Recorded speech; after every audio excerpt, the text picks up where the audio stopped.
Supreme court ఈ అక్రమ నిర్మాణాల క్రమబద్ధీకరణని వ్యతిరేకిస్తుంది. అనుమతులు లేని నిర్మాణ విషయంలో కఠినంగా వ్యవహరించాలని సుప్రీంకోర్టు అన్ని న్యాయస్థానాలకు సూచించింది.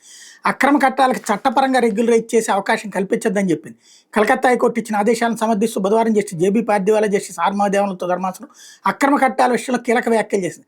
అక్రమ కట్టాలను రక్షించుకుంటూ పోతే ఎలాంటి శిక్షలు పడవలే అన్న ధోరణి పెరిగిపోతుందని తెలిపింది. అందువల్ల తగిన అధికారి నుంచి సరైన అనుమతులు తీసుకుని నిర్మాణాలు చేపట్టారా లేదా అని చూడాల్సిన తప్పనిసరి బాధ్యత కోర్టులపై ఉందని పేర్కొంది. ఆ విధంగా చట్టబద్ధ పాలనను బలపరచాల్సి ఉంటుందని తెలిపింది. చట్టం అంటే గౌరవం లేని వారికి రెగ్యులరైజేషన్ చేయాలని కోరే హక్కు ఉండదని పేర్కొంది. అక్రమంగా నిర్మించిన 2 అంతస్తులను కూల్చివేయాలని కోల్కతా మున్సిపాలిటీ నోటీసులు పంపిస్తే దాన్ని సవాల్ చేస్తూ యజమానులు తొలుత హైకోర్టు ఆశ్రయించారు. అందుకు హైకోర్టు నిరాకరించడం సుప్రీంకోర్టులో అప్పీల్ చేశారు. హైకోర్టు నిర్ణయాన్ని ధర్మాసనం సమర్థించడంతో పాటు ధైర్యం, నిబద్ధతతో వ్యవహరించిందని ప్రశంసించింది. రెగ్యులరైజ్ చేయాలని వెంటనే తిరస్కరించింది. కోర్టులు కూడా చట్టం ప్రకారం వ్యవహరించాల్సి ఉంటుందని తెలిపింది. అతిక్రమించే వాళ్లపై ఎలాంటి సానుభూతి చూపాల్సిన పని లేదని, క్షమించాల్సిన అవసరం లేదని పేర్కొంది. అక్రమ కట్టాలను కూల్చివేయాల్సిందేనని స్పష్టం చేసింది.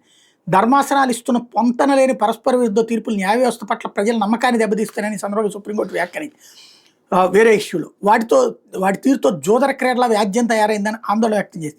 నిర్ణయాల్లో బెంచుల అస్థిర వైఖరి కక్షదారులు తమకు అనుకూలంగా ఉండే కోర్టులు ఎంచుకునే పరిస్థితి ఫోరం షాపింగ్ తెచ్చిందని ఆక్షేపించింది. భర్తపై నమోదైన గృహహింస అభియోగాలు కొట్టేస్తూ కర్ణాటక హైకోర్టు వెలువరించిన తీర్పు మీద విచారణ సందర్భంగా సుప్రీంకోర్టు ఘాటైన వ్యాఖ్యలు చేసింది. హైకోర్టు తీర్పును రద్దు చేసి వ్యాజ్యాన్ని బాధిత భార్య సుప్రీంకోర్టులో దాఖలు చేశారు. భర్త అత్తమామలు తన మీద గృహహింసను పెట్టారంటూ ఆమె కేసు పెట్టగా ఆ కేసును రద్దు చేయాలంటూ నిందితులు వేర్వేరుగా హైకోర్టును ఆశ్రయించారు. ఒక బెంచ్ అత్తమామల పిటిషన్ కొట్టేస్తే మరో బెంచ్ ఆమె భర్తకు ఊరట కల్పించింది. పూర్వ బెంచ్ తీర్పును పరిశీలించకుండా అతని మీద మోపిన అభియోగాలను రద్దు చేసి దీని మీద భార్య సుప్రీంకోర్టులో వేసిన petition justice P S Narasimha, justice Joymalya బాగ్చాల్ బెంచ్ విచారించింది. ఒకే కేసులో 2 బెంచులు వేర్వేరు తీర్పులు పొంతనలేని నిర్ణయాలు ఎలా వెలువరించాయని సుప్రీంకోర్టు ప్రశ్నించింది. తాజా ఘట్టలో ఒక బెంచ్ తీర్పును మరో బెంచ్ కనీసం పరిశీలించలేదని, నిందితుడికి ఊరటం కల్పించడానికి కారణాలు తీర్పులో ప్రస్తావించలేదని జస్టిస్ బాగ్చి తెలిపారు. బాధిత భార్య పిటిషన్ అనుమతిస్తూ నిందితుడి మీద తిరిగి క్రిమినల్ అభియోగాలు మోపి కేసు దర్యాప్తు కొనసాగించాలన్నారు.